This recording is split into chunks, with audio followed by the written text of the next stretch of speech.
জম্মু কাশ্মীরে বিপজ্জনকভাবে নাকি বৃদ্ধি পেয়েছে রোহিঙ্গা অনুপ্রবেশ। পরিস্থিতি এমন দাঁড়িয়েছে যে শেষ পর্যন্ত রোহিঙ্গাদের চিহ্নিত করতে বড়সড় অভিযানে নামল প্রশাসন। যে জমিতে রোহিঙ্গারা তাঁবু খাটিয়ে রয়েছেন সেই জমিতে অভিযান চালানো হয়েছে পুলিশ কুকুর নিয়েও। প্রশাসনের দাবি, রোহিঙ্গাদের অনুপ্রবেশের ফলে জনসংখ্যাও বৃদ্ধি পাচ্ছে তাদের উল্লেখযোগ্য হারে, যা দেশের সার্বিক নিরাপত্তার দিক দিয়ে যথেষ্ট উদ্বেগের।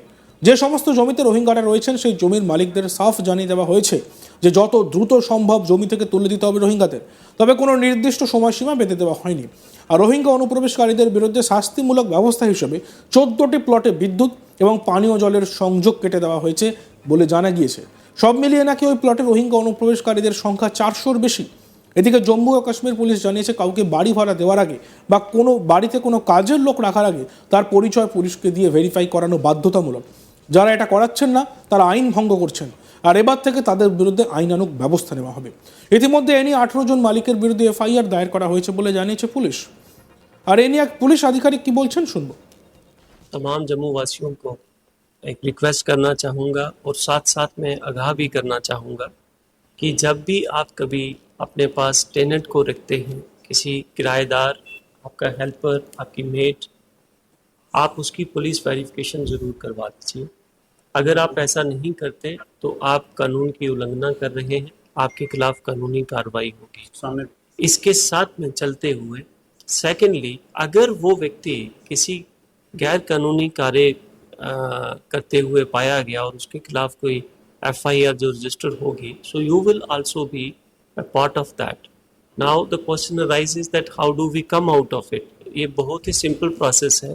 आप अपने कंसर्निंग बीट ऑफिसर को अपनी चौकी और थाने के पास जाके जो भी व्यक्ति आपके पास, चाहे वो हेल्पर है, मेड है, टेनेंट है, उसकी वेरिफिकेशन करवा लीजिए। उसकी वेरिफिकेशन प्रोसेस बहुत ही सिंपल जम्मू कश्मीर पुलिस ने रखी है। एक फॉर्म छोटा सा रहता है जिसके अंदर उसकी डिटेल, सारी कॉन्टैक्ट डिटेल्स, उसका फोटोग्राफ लगेगा और उस फॉर्म को जब पुलिस वेरीफाई कर लेगी तो आप उसका एक कॉपी अपने साथ ज़रूर रखें।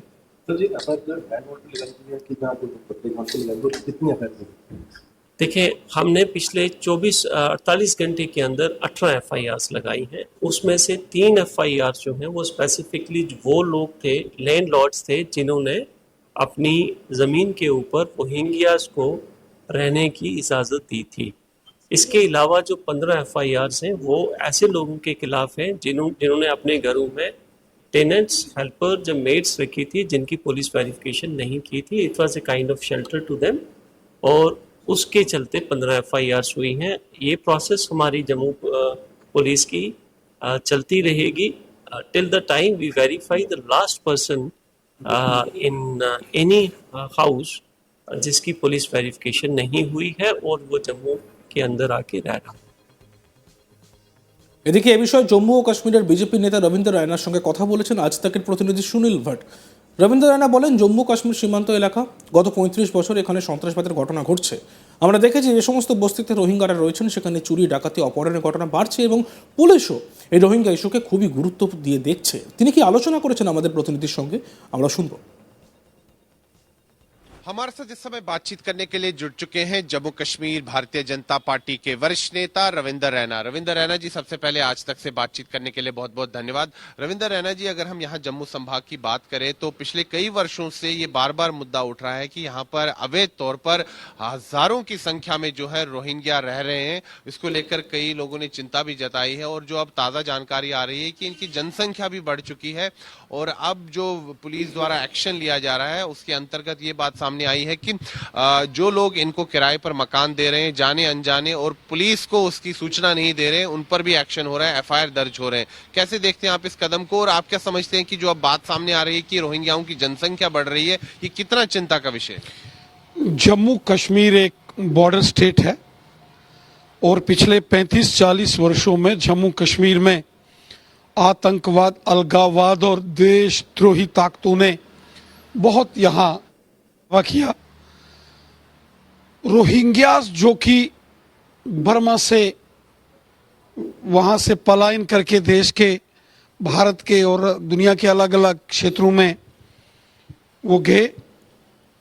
कुछ एक कैंप्स जम्मू में भी एस्टैब्लिश हुए उस दौर में और हमने देखा कि वो सारी बस्तियां जहां रोहिंग्यास लोग रहते हैं वहां अनेक प्रकार के आपराधिक मामले बहुत तेजी से बढ़ रहे हैं। चोरी के, डकैती के, हत्याओं के, अपहरण के मामले उन सारे क्षेत्रों में, उन कॉलोनीज, उन बस्तियों से रोज ऐसी जानकारी प्राप्त होती है कि वहां उपद्रव हो रहा है। पुलिस ने भी, जम्मू कश्मीर प्रशासन ने भी इसको बड़ी गंभीरता से लिया। इनकी आइडेंटिफिकेशन हुई है, लेकिन उसके बावजूद आपने देखा कि सेना के कैंप्स के ऊपर जो आतंकी हमले हुए, जब वहां छानबीन हुई तो ये जानकारी आई कि रोहिंग्या लोगों का इस्तेमाल पाकिस्तान की खुफिया एजेंसी ISI ने कराया। क्योंकि गरीब लोग हैं, उनकी मजबूरी का देशद्रोही ताकतें नाजायज फायदा लेती हैं। उनके जो परिस्थितियां हैं उनका गलत फायदा देश की दुश्मन ताकतें लेती हैं। लेकिन रविंदर रैना जी, इतनी संख्या में रोहिंग्या जम्मू ही क्यों आए? और अब तो ये भी जानकारी आ रही है कि रजौरी पुंछ में भी पहुंच चुके हैं। क्या ये सही बात है? अब तो रजौरी, चूंकि रजौरी पुंछ बॉर्डर का एरिया है और केवल रजौरी पुंछ नहीं, आप सांबा, कठुआ, आरएसपुरा के एरिया में चले जाएं, इस प्रकार की जानकारी आ रही है कि जो एक रिस्ट्रिक्टेड एक एरिया बनाया गया था, चूंकि ये इंटरनेशनल रेफ्यूजीज थे और इंडिया जो है वो रेफ्यूजीज कन्वेंशन, इंटरनेशनल कन्वेंशन जो हुई है उसका हिस्सा है, तो उसके तहत अगर वो भारत में आए तो भारत ने कुछ समय के लिए वहां की परिस्थिति को देखते हुए इन लोगों को, उस वक्त की सरकार ने, मनमोहन सिंह और UPA की सरकार ने संरक्षण दिया। लेकिन उसके बाद हमने देखा कि जिस तरीके से रिहेबिलिटेट किया गया कांग्रेस की सरकार ने, UPA की सरकार ने और कुछ राज्य की सरकारों ने किया। उस समय भी जम्मू कश्मीर में कांग्रेस की सरकार थी, कांग्रेस के रेवेन्यू मिनिस्टर्स थे, कांग्रेस के जो, आप भी तो सरकार में थे PDP के साथ, तो आप लोगों ने भी कोई एक्शन नहीं लिया? भारतीय जनता पार्टी जब गठबंधन में यहाँ सरकार में आई तो एक यूनिक आइडेंटिटी कार्ड्स बना के इनकी रजिस्ट्रेशन की गई और फिर जनसंख्या कैसे बढ़ रही है इनकी? फिर यहाँ से इनको हीरानगर में वहाँ शिफ्ट करने का एक बड़ा प्लान भी, उसकी योजना भी बनाई गई थी। हम चाहते हैं कि जो रोहिंग्या लोग हैं ये वापस अपने देश जाएं, चूंकि अब उनका देश जो है वहाँ के हालात ठीक हैं।